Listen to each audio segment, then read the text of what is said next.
O bom dia mais caloroso ela já trouxe aí presente. O Evangelho. Eu não consigo abrir o Evangelho sem identificar o que está escrito como uma mensagem para mim. E isso não é sinal de nenhum galardão, não. É simplesmente da necessidade de uma contínua reflexão. Jesus, nas suas caminhadas com os seus discípulos, eles, semelhantes a nós, gostavam de uma pílula mágica. A pílula mágica é aquela resposta, aquele elemento que serve para tudo. E aí justamente o que é que eles queriam? Eles queriam algo que nós também queremos.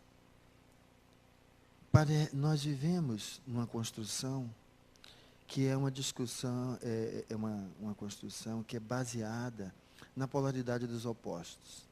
Para saber o que é luz, temos que nos referenciar às trevas. Para saber o que é trevas, nos referenciar à luz. Toda a nossa construção é feita dentro disso. E ainda como crianças que engatiam, nós buscamos perceber isso como elementos isolados. Há um bem e há um mal. Por mais que caminhando nós possamos perceber que não é isso, nós continuamos nos refugiando dentro dessas duas alocações por um único motivo: é cômodo. Você intitula de certo ou errado, bem ou mal. E aí, na hora que você entra em contato, você já rotula e acabou. Quando o Espiritismo vem falando do livre-arbítrio, ele fala justamente da necessidade de transcender esse olhar. Todos somos semelhantes, mas sabe o que é que nos torna semelhantes? A nossa singularidade. O que você tem de semelhante a quem está do seu lado é que você é uma pessoa singular. E esta outra pessoa que está do seu lado também é uma pessoa singular. Essa é a nossa semelhança, que deveria ser valorada, porque se assim o fosse, entenderíamos o que é ser irmão. Ser irmão é reconhecer o valor da singularidade que se faz no outro. E o respeito a essa singularidade é o respeito à minha singularidade. Essa necessidade de transcender, de sair daquele lugar comum, é porque perguntaram a Jesus: ó mestre, como distinguir a árvore boa da árvore má? Porque nós temos um pensamento de cirurgião. Extirpou, está resolvido. Cortou, está resolvido. É uma brincadeira que se faz entre clínicos e cirurgiões. Os clínicos, quando entram no centro cirúrgico, saem batendo com a cabeça em tudo que é aparelho, porque pensa mais do que outra coisa. O cirurgião não, é aquele que resolve, porque acha que extirpou, resolveu. Só esquece que nem tudo pode ser extirpado. A exemplo do câncer. O câncer que não é um câncer in situ e local, quando você extirpa, existem células já em outros lugares. Necessita de tratamentos adicionais. E essa brincadeira entre os dois, lógico que é uma brincadeira, é porque, mais uma vez, nós queremos identificar o mal, porque o que é mal deve ser extirpado, retirado, jogado fora. Mas veja a resposta de Jesus. Simples. Olhai os seus frutos. Uma árvore boa dá bons frutos. Uma árvore má dá maus frutos. Mas do que ele está falando? Os frutos aparecem de imediato? Não. Para você poder ter acesso ao fruto, você tem que fazer o quê? Acompanhar o processo. Porque o fruto é processo do crescimento da árvore, dela entrar no seu status de maturidade, que possa a partir daí então produzir as sementes, que é justamente o seu elemento de reprodução. Então o que é que Jesus diz? Olhe o processo. Para onde ele guia, até onde ele vai. Aquilo que o processo traz vai gerar o quê? O que é que ele gera? Porque o bom fruto não é o fruto da aparência. Porque, mais uma vez, nós gostamos dessas respostas mágicas, e aí vejo o fruto. Então, eu olho o fruto e digo se está bom ou está ruim. Não. O fruto traz em si a semente, que perpetua o processo. Então, o que ele nos coloca é que temos de ser capazes de ver isso. Porque a singularidade do outro se faz na relação. Ela se faz nesse processo de autoconstrução que você faz, eu faço, todos nós fazemos.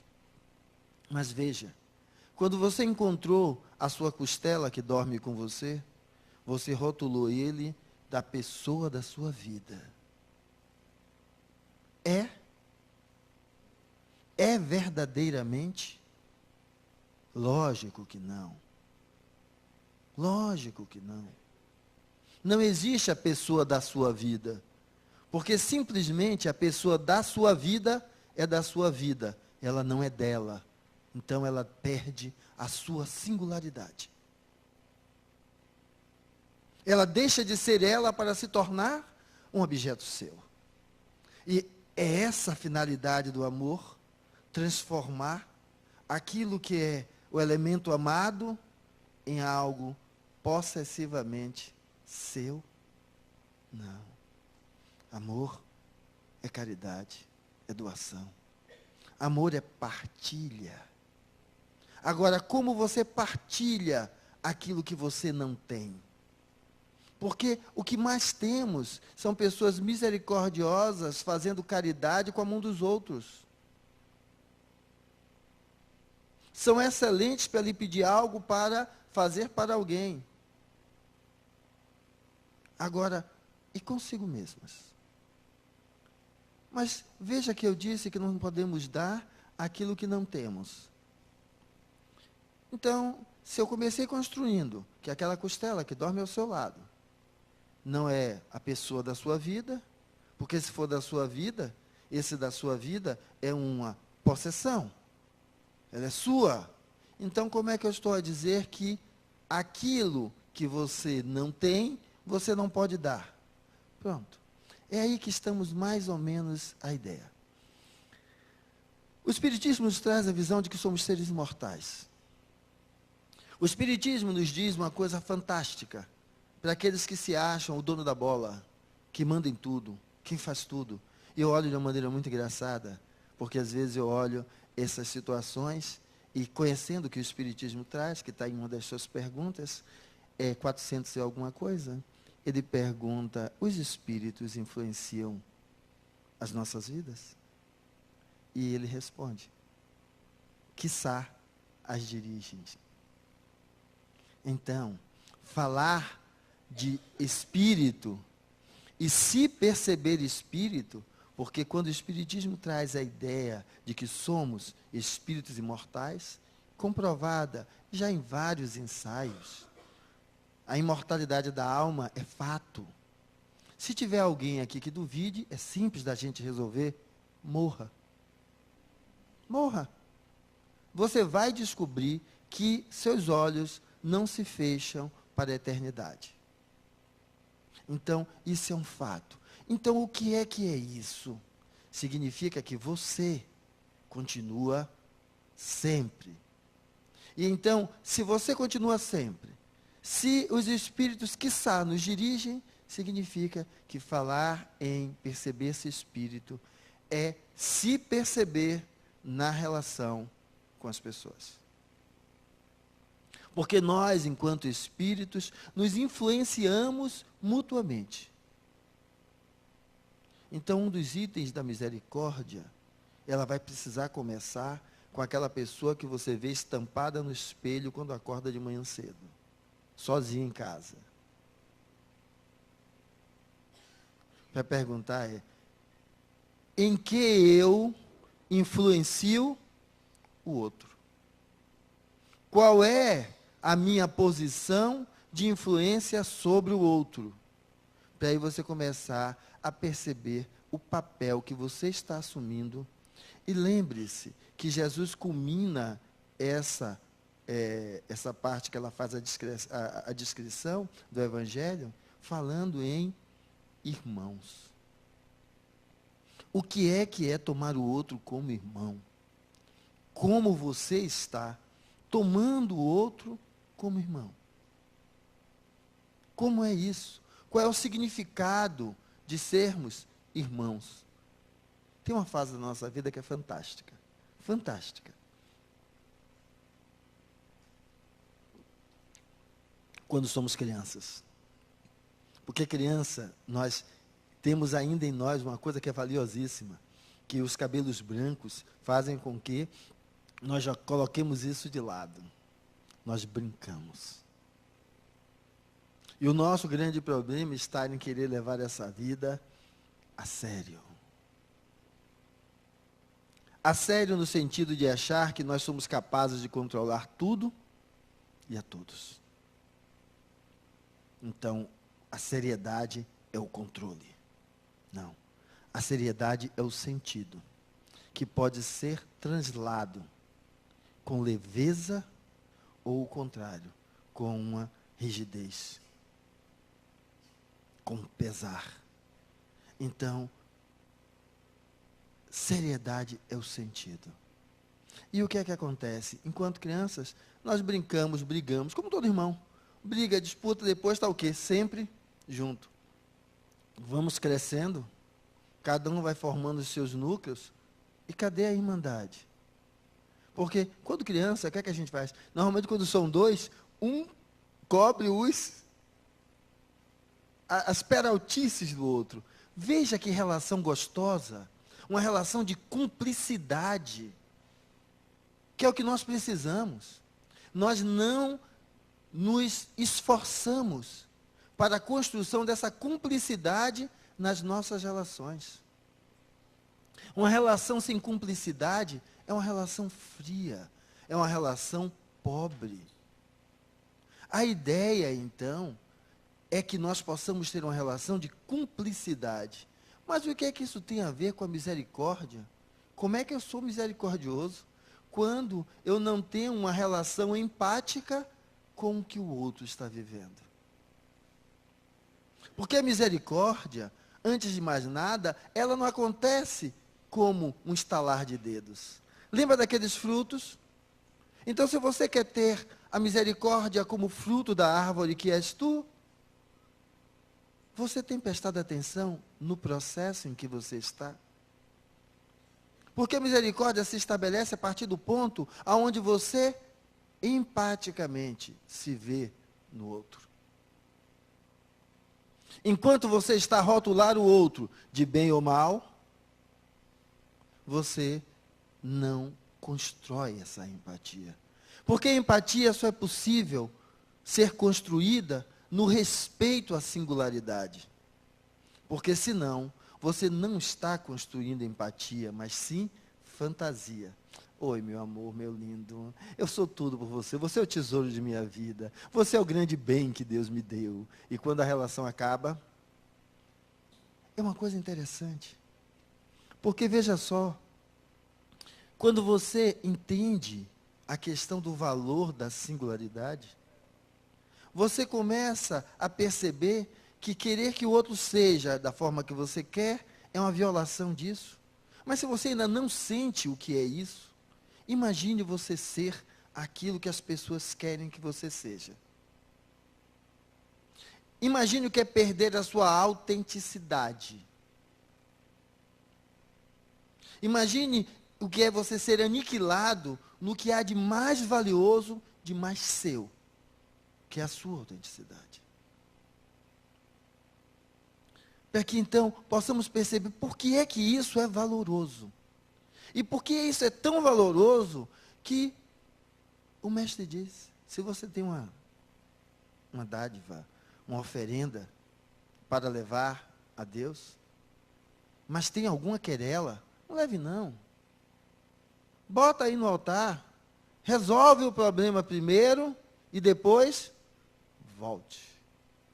Para que você esteja inteiro, esteja de coração pleno naquilo ali. E aí então você possa fazer a jornada de doação, porque veja só, a oferenda não é peguei aqui e tome, como aquela fruta da árvore. Não, é uma jornada. Porque a vida não é um elemento estanque. Se lembra que eu comecei dizendo que o Espiritismo nos traz a ideia de sermos espíritos imortais? E a imortalidade se faz num processo contínuo de aprendizado, de evolução, integrando aptidões, habilidades, se colocando cada vez mais sábio. Porque a evolução nos traz a sabedoria. Então, é o processo. É o processo em que você, de fato, está inteiro e se doando. E não preso a pequenas coisas que ficaram lá atrás. Mas veja, esse respeito à sua singularidade, é preciso que a gente aqui, no momento, faça um flash e olhe de volta. Olhe como você se relaciona, ou se relacionou, ou está se relacionando com seus filhos. Veja como você se relacionou, se relaciona com seus pais. Veja como você se relacionou, se relaciona hoje com a costela que dorme ao seu lado. Olhe para isso. E tenha coragem de fazer uma coisa. Porque a coisa mais fácil é, digamos, hipoteticamente, eu e minha amiga vivendo como casal, eu dar um beijinho na testa dela e lembrar dos bons momentos. Daquele momento quentinho, daquelas coisas que dissemos. Não. Isso primeiro porque isso não resiste a quase nada. Quando a porrada vem em cima, tudo isso acaba. Lembre-se dos momentos difíceis. Dos momentos em que você precisou ceder para que aquela relação continuasse. No momento que você doou de você para que aquilo continuasse. Porque nesse momento, aquele que você estava olhando não é aquele que você quer, é a singularidade que ele é. Naquele momento você estava fazendo uma fagulha do que é o amor. Estava dando de você e não exigindo do outro. É esse momento. E que é doloroso às vezes. Porque nesse momento, às vezes não é o momento que você deu o beijinho. É o momento que você brigou.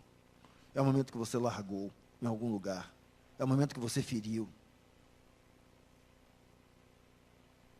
Então, é esse o convite. Para que possamos entrar em contato, não com a fantasia, mas sim com a realidade. E aí nós possamos, depois disso, lembrar do beijinho carinhoso, do abraçozinho gostoso. Mas lembrar disso. Porque, senão nós não conseguimos perceber que esse espírito, que é espírito na relação que se constrói com o outro, porque ninguém evolui sozinho. Nós não fomos feitos como ilha. Ninguém evolui sozinho. Então, o que é que acontece? Ele precisa ganhar uma outra consciência. Porque até então, dentro dessa fantasia de uma polarização de bem e de mal, e que eu disse que é confortável, tá? A influência que ele tem com os outros é uma influência de rotular. A proposta que eu tenho é o contrário. Em vez de rotular, saia dessa visão espiritual. Que visão espiritual? Porque eu adoro, às vezes, o espírita, né? Você pergunta assim, e aí, qual é o sentido da sua vida? E aí ele diz, eu, espírito imortal que sou, amar a todos, aquele amor incondicional. Belo nas palavras. Mas ao sair daqui, passar da porta, você já vê que isso está tão distante. Tão distante. Ah, mas o mundo espiritual é fantástico. Porque lê o nosso lar, porque imagina os grandes mundos de seres elevados, porque ele só se enxerga entre os seres elevados. Espera aí, caramba. Quando a gente vai falar disso, é porque, por exemplo, quando a gente fala em aquela terapia de vidas passadas, alguém se lembra sendo a faxineira? Alguém se lembra sendo o lavador de latrina? Alguém se lembra sendo o carregador de cana? A maioria não, a maioria vê-se num status diferente, acima. Mas, e aí alguns que é aquela coisa de querer saber, afinal, como é? O espiritual, ver esse espiritual como algo assim esplendoroso. Mas vamos lá, vamos fazer uma outra visão do espiritual. Quer saber quem você é enquanto espírito, e é necessário? Olhe para você hoje, piore assim, 0,000001 era você ontem. Porque nós evoluímos, mas essa evolução se dá a pequenos passos. Agora, não olhe se você é médico, advogado, engenheiro, lavador de latrina, porteiro. Não. Você quer saber quem você é? Veja com que nível de responsabilidade e integridade você assume a função que você está ocupando. Qual é o seu nível de integridade na relação para com o outro? Aquele que está ali buscando a função a qual você exerce. Essa é a pessoa que é você. Porque você pode ser um exímio lavador de latrina. Você lava o banheiro, deixa tudo arrumadinho. Quem chega e diz, poxa, que local cheiroso. Que cuidado na forma como ele dobra ali a pontinha do rolo de papel higiênico para colocar no lugar.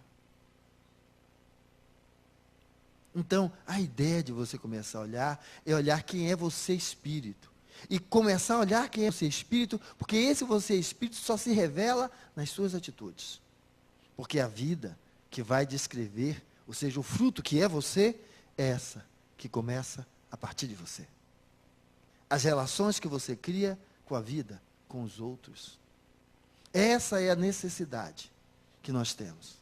Para então, ao falar de poder retornar, reconciliar-se com o irmão e depois entregar a oferenda, nós entendermos o que é que ele está falando. Mas lembre-se que eu disse que isso era um processo. E é um processo. Vocês saíram de casa e vieram para cá. Aqui, como qualquer casa religiosa, nós buscamos o contato com o sagrado. Então, a nossa oferenda nesse contato com o sagrado, buscando esse contato. E já que está aqui, como é que eu vou voltar para fazer alguma coisa? Porque se nós seguíssemos à risca o que essa passagem diz, nenhum de nós estaríamos aqui fazendo a nossa oferenda ao sagrado. Mas não precisa voltar, não. É que quando ele diz, deixa a oferenda e volte, saia dessa ideia fantasiosa. Imagine que esse sagrado iluminado que você está buscando, o que é esse sagrado? Eu estava aqui sentado pensando na palestra de hoje, colando umas figurinhas ainda, para usar imagens imagens free, né? Que podem ser veiculadas sem direitos autorais. E começou a me vir à mente alguns espíritos. E um deles, um espírito que eu acho muito, um espírito que, lógico, eu falo, me referindo a ela como mulher, né? Que foi a última encarnação. De uma amorosidade muito, muito significativa. E aí, o nome dela me veio várias vezes à tela mental, né? E aí eu comecei a me fixar, certo, no nome. E eu achei uma coisa fantástica e linda.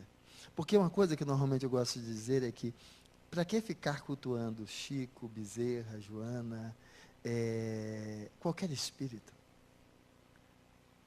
Para quê? O contrário. Eles não querem, ou seja, a ideia espírita não é colocá-los como ícones, porque, mais uma vez, é santificá-los. Aquilo que, enquanto católicos, evangélicos, nós fizemos. O evangélico não vai santificar pessoas, mas vai santificar a imagem de Jesus. E Jesus também, no meu olhar, ele não queria seguidores, ele queria parceiros. Tanto que ele está naquele momento do homem endemoniado, que os discípulos não conseguem retirar dos espíritos. Ele diz, ó homens de pouca fé, até quando estarei convosco? E todos os 12 eram seguidores dele. Ele quer parceiros. Então, entendendo a ideia de não ser seguidor de nada, nem de ninguém. E aí eu sempre coloco isso, porque eu acho uma coisa importante. o Espírito que já está além de mim, eu não preciso estar jogando louréis sobre ele. Ele já sabe que o que vale não é o orgulho. O que vale não é o valor que as pessoas dão a ele. O que vale é o que ele é como pessoa atuando nas relações do dia a dia. E que não precisa de rótulos de maravilha. E é uma coisa fantástica, porque eu pensava no nome dessa pessoa, lembrava assim de um rosto de uma mulher amável, uma mãe amável, e ela se aproximou de mim e me disse o seguinte: para que tu buscas um coração materno tão cheio de energia para dar, sem retirar da tua face os óculos da obscuridade que não vê a luz aonde ela está? Tirai teus óculos e olhai à tua frente. Veja quantos corações solenes, que também são mães, e aqui estão, e têm tanto amor para dar. Em vez de em mim você pensar, pense que essas mães aqui estão, e a luz que esse lugar pode a si agregar, e entre os outros partilhar, é a luz no coração, que em cada uma dessas mães está. E para mim foi uma sensação maravilhosa, porque é isso que os bons espíritos têm a nos dizer. Deixe de ficar à procura de muletas. Acredite nessa energia maravilhosa do amor que há em você, que há naquele que está ao seu lado, à sua frente, atrás de você. Possa lidar com isso de uma maneira mais clara. Porque é dessa forma que vamos então começar a entender a necessidade de, nessa encarnação, procurar se responder: o que estou eu a fazer? E nesse momento é importante que essa conexão com o sagrado traga a imagem da família. A imagem da família no tamanho menor.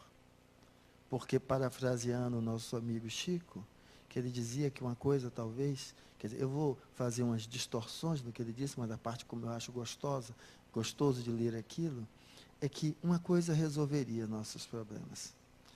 Uma simples tabuleta. Aquele pedacinho de madeira que a gente escreve lá alguma coisa, um que coubesse 3 palavras. Só que eu brinco, eu acho que eu precisaria de 2 tabuletas, para colocar uma na frente da porta e a outra atrás da porta. Então, quando você for entrar em casa, eu vou estar aqui orando para que os bons espíritos materializem essa tabuleta nas nossas portas. E aí, quando você for abrir a porta de casa, vai brilhar na sua frente uma tabuleta dizendo: amai-vos uns aos outros. E eu acrescentaria um pedacinho embaixo, que já sabe, né? A gente é habilhudo, né? Gosta de meter o bedelho. Isso começa em você. E eu botaria a mesma tabuleta quando fosse sair de casa, para que, ao entrar em contato com a minha família menor, eu soubesse que é essa a proposta de misericórdia da bem-aventurança. E colocaria na porta de saída, porque é o meu contato com a minha família maior me dizendo a mesma coisa. Amai-vos uns aos outros. Isso começa em mim. Para que então, a partir daí pudéssemos perceber que misericórdia é essa. Porque às vezes estamos nos preocupados em levar a sopa. Estamos preocupados em levar o pão. Estamos preocupados em dar o agasalho. Não é que nada disso seja importante. É. Continue a dar. Agora, vamos lá, não se apequene. E o que mais você dar além disso? Porque uma das outras passagens do Evangelho, que eu acho fantástica, é o óbolo da viúva. Aquela fila. Cada um colocando ali um pouco daquilo que podia dar, né? Para partilhar. E ali vai colocando cada um. E aí, uma senhora, com sua filha ao lado, vai passando. E aí, balbucia a mão dentro do bolso, toda envergonhada, põe uma moedinha, coloca ali e sai adiante. E aí os discípulos estavam vendo, Jesus estava ali e pergunta para ele qual foi a doação mais valiosa. E alguns tinham chegado com milhares de valores. Aí ele diz: todos os que aqui estavam deram o que sobravam. Ela deu aquilo que era o que lhe tinha, o que lhe restava. Além daquilo, ela não tinha mais nada. Ela lhe deu o que era necessário. Então, o óbolo da viúva é quando você dá aquilo que há de mais valioso ali. Você não pergunta como eu vou ficar. Porque, veja, a pessoa que está ao seu lado. Saiba que tem alguém ao seu lado. Se não é alguém que você trouxe, estão aí mancomunados, juntinhos, né, naquele calorzinho, é alguém que você não trouxe, mas está aqui dentro, ao seu lado. E sabe o que é que essa pessoa mais precisa de você? O óbolo da viúva. É o que essa pessoa precisa de você. Não é a sopa, o pão, o agasalho, é o óbolo da viúva. É aquilo que é o que há de mais valioso, o que é que há de melhor. O que é que você pode dar, mas também é sua necessidade. Então, o que eu estou fazendo, uma mobilização, uma discreta distorção para chegar ao que eu quero é que, o que é que você busca nessa casa, nesse dia de hoje? Isso que você necessita e que para você está querendo, você já viu, né? Você sabe, sente, porque senão você não tinha como identificar e estar aqui buscando. É porque ele no seu bolso ainda é uma moedinha muito pequena. Fim do nosso trabalho, ofereça a sua moeda pequena a alguém. E você vai poder perceber porque é que na frase de Francisco ele diz, é dando que se recebe. Essa pequena coisa que ainda não é capaz de saciar a sua sede, a sua fome, você tem, senão você não estava aqui buscando. Doe. Doe ao outro. Seja para o outro aquilo que você está esperando que algo seja para você. E aí, a gente isso vai abrir a porta da casa ali naquela tabuleta e vai olhar para os vizinhos. Lembre dos seus vizinhos, alguns moram no 14º andar, apartamento A. Ele não conhece os outros, nem para baixo, nem para cima, nem ao lado. Vive isolado, como se o seu mundo fosse o seu próprio umbigo. Ah, mas é meu corre-corre de sair, de entrar. Qual é o fruto que você está sendo, meu filho? A pergunta é esta. Qual é a qualidade do fruto que és tu? O que é que tu vai estar ensinando aos seus pelo exemplo? Porque vamos relembrar uma outra historinha que eu gosto muito dela, que é o homem, tinha um pai envelhecido, velho, casa com a mulher, e aí ele levou o pai para morar com ele. Os dois tinham uma situação econômica muito boa, e a mulher, ela era meio ranheta com aquele velho. Por que ela tinha que carregar aquele velho nas costas? O que interessava a ela era o marido. Então, para que ter que carregar aquele velho nas costas? E aí ela ia levando o velho, e aí o velho desenvolveu o parkinsonismo. E aí ele começava a tremer na hora de comer, e tremendo ele derrumava a comida.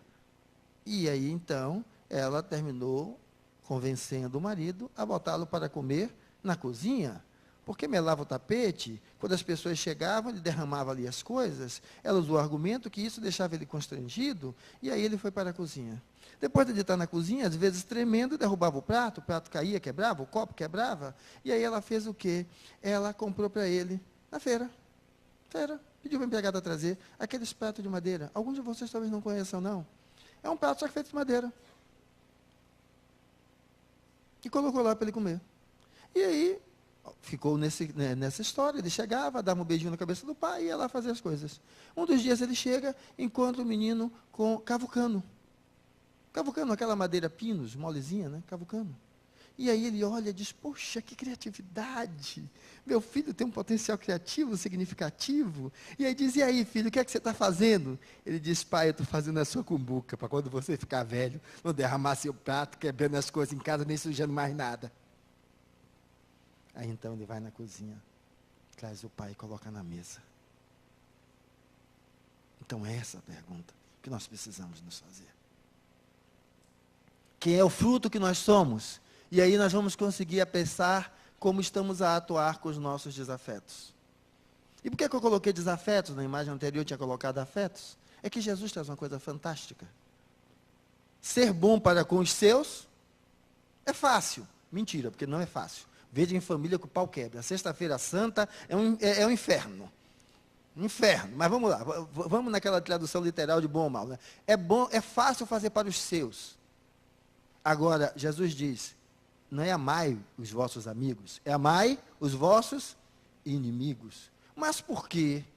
Parte da interpretação que eu trago nisso é quando eu brinquei do beijinho com minha amiga, que nós fomos casais, naquele rally-rola ali, aquele carinhozinho todo, e eu disse, não, eu quero que pense dos momentos ruins. Sabe por quê? Porque seu inimigo é que revela quem é você.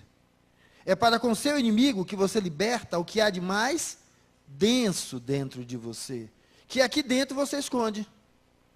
Aqui dentro fica aquele risozinho bonitinho, oi, tudo bom? É seu inimigo que lhe revela. Por isso é que amai os vossos inimigos, porque ele, antes de ser algo a lhe fazer mal, ele é algo que lhe revela. E como eu disse, se você quer fazer alguma jornada por inteiro, você tem que estar por inteiro. Então, se conheça melhor. Como é que você se relaciona com a sua profissão? Eu não preciso estender um pouquinho mais, porque aquela imagem que eu fiz aqui, entre o limpador de latrina, o médico, o advogado, olhe para ver. Porque quando você sai desta vida, o que você leva consigo, não é nada que o cupim ou a traça possa comer, o ferrugem possa destruir. São coisas que nada disso destrói. Isso é que descreve muito do que é você. Então, é aquilo. Com que responsabilidade e integridade você lidar com aquelas pessoas que lhe procuram na função para a qual você está ali se colocando profissionalmente. Descubra quem é a pessoa que é você, olhando como você lidar com seus amigos. Sim, às vezes nós somos aquela coisa fantástica. Amigo, a gente dá beijinho, a gente leva para tomar cachaça, a gente dá risada. Para mim, isso não é amigo. Amiga, quando chega para mim e diz, Fernando, você está errado. Fernando, você pisou na bola. Fernando, isso está além. Porque dar beijinho, me levar para tomar cachaça, isso é fácil. Agora, estar comigo, na hora que eu escorrego, na hora que eu caio, aí sim é ser amigo. E principalmente para ter a hombridade de me dizer o que é preciso ser dito, e não aquilo que eu quero ouvir. Então, olhar quem somos, e principalmente com os desencarnados. Mas alguém vai dizer, como é que eu vou saber com os desencarnados? Eu não sou vidente, eu não sou médium. A forma como você lidar com o desencarnado é como você lidar com os encarnados. Todos são espíritos. Eu acho legal na reunião mediúnica, né? Como é que eu vou atender aquele espírito? Eu preciso ter uma aula sobre desenvolvimento mediúnico para saber doutrinar o espírito, orientar o espírito. Eu fiz, meu filho, se você não sabe orientar um encarnado que está perto de você, numa relação de empatia para com ele, você está aqui brincando de fantasia. É fácil ter empatia para com o espírito de um assassino, porque você não está vivendo aquilo ali com ele. Agora, você já se olhou para ver como você olha a sociedade na qual o marginal assassino está inserido, se perguntando qual é o seu papel naquela sociedade que possibilita, muito mais que ele esteja como marginal ali inserido, à margem, como você o coloca, ou o contrário, qual é o seu papel dentro dessa sociedade, não vendo ele como marginal, mas como elemento includente na sociedade. Que você cria, que você alimenta, que nós alimentamos. Então, o desencarnado é como você lidar com o encarnado. Que aí alguns dizem, quem é você para estar me dizendo essa coisa toda? Porque é ótimo também, né? Orientador de centro espírita é fantástico. Olhe, siga o bem, siga a luz, perdoe, diga que está tudo em paz. Não é isso. Não é dizer da boca para fora. Ah, mas ninguém aqui é perfeito. Então faça assumindo o que seus inimigos revelaram de você. Quando você olha para seus inimigos, assuma. Olhe, sua mulher lhe jogou no caldeirão quente, por isso você morreu. Se fosse eu, faria até pior. Mas não vou fazer. Porque sei que isso não resolve. Vai ser um destruindo o outro. Não sei quantas encarnações, para quê? Isso dói no meu peito, me faz sofrer, mas eu sei que o caminho não é esse. Posso, às vezes, escorregar e até repetir a mesma coisa, porque somos humanos. Por isso que eu lhe entendo, porque eu sei que eu também posso errar. Isso se torna mais verdadeiro. E aí, então, nós possamos entender que é essa mudança de olhar.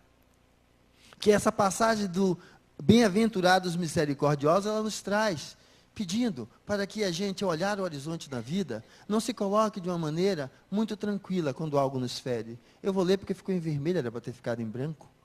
É um poema que diz o seguinte: não te amo mais, estarei mentindo dizendo que ainda te quero como sempre quis. Aquela pessoa que lhe machucou, que você achava que era sua cara metade, que não é.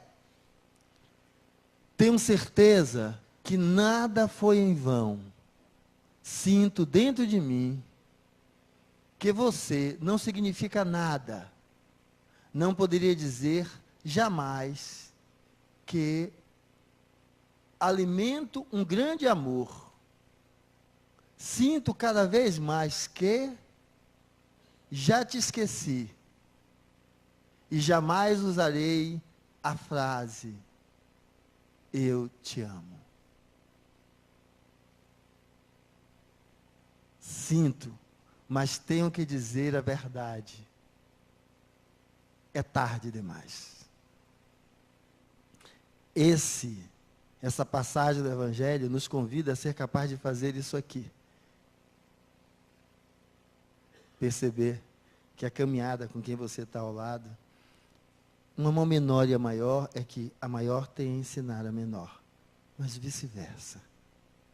Que quando a gente aprende isso, a gente vai entender que não tem tempo. Porque somos imortais. Então você pode estar de cabelos brancos e fazer a mudança que você precisa. Porque este corpo é uma passagem no grande livro infindável, que é você espírito. E aí então você começa a perceber que você pode agora olhar para a vida e, lembrando daquilo que você disse, que é tarde demais, você dizer: sinto, mas tenho que dizer a verdade. Eu te amo. E jamais usarei a frase já te esqueci. Sinto cada vez mais que alimento um grande amor. Não poderia dizer jamais que você não significa nada. Sinto dentro de mim que nada foi em vão. Tenho certeza que ainda te quero como sempre quis. Estarei mentindo dizendo que não te amo mais. É esse movimento que nós queremos. Que aí é quando nós entendemos que o outro é uma singularidade, que passa a ser verdadeira, quando nós encaramos como tal. Então ele não está ali para servir aos nossos desejos, mas para amá-lo, sendo ele quem é. E então nós vamos aos poucos podendo compreender que essa imagem do sagrado, ela vai fazer com que você entenda que o que eu vou terminar de ler agora é possível. Jesus nos ensina que a misericórdia não deve ter limites quando diz que cada um perdoe ao seu irmão, não 7 vezes, mas 70 vezes, 7 vezes. Se há algo que você pode doar a alguém caridosamente, doe o perdão.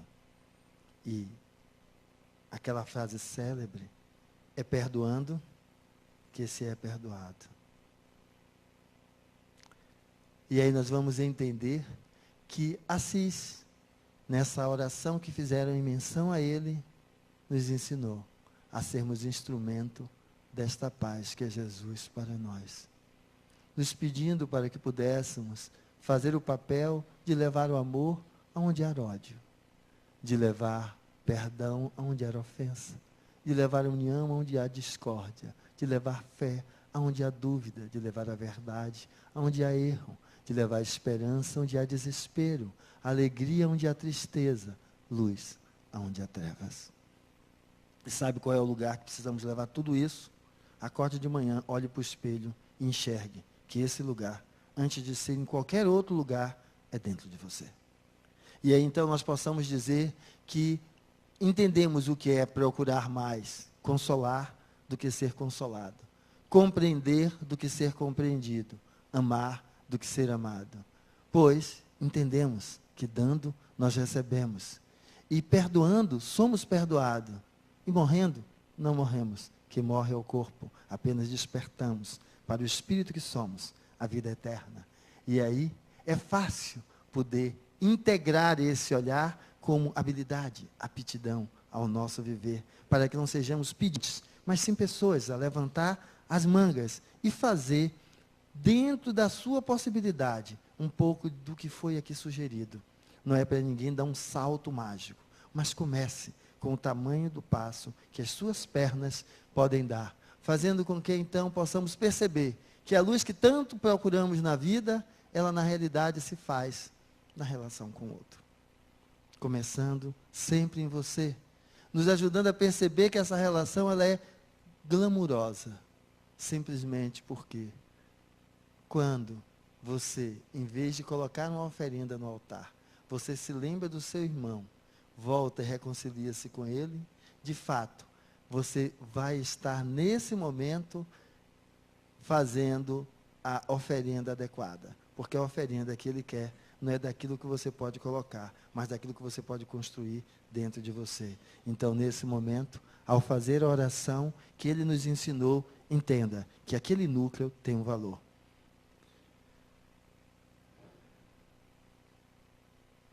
O pão nosso de cada dia, perdoai as nossas ofensas, assim como nós perdoamos a quem nos tem ofendido. Não nos deixeis cair na tentação de achar que somos aquilo que não somos, porque só podemos fazer o movimento do perdão conseguindo nos enxergar enquanto somos, para assim sendo, podermos realizar a transcendência que há em cada um de nós. Fazer com que esse amor flua mais facilmente a partir da semente, revelando o fruto que está em nós.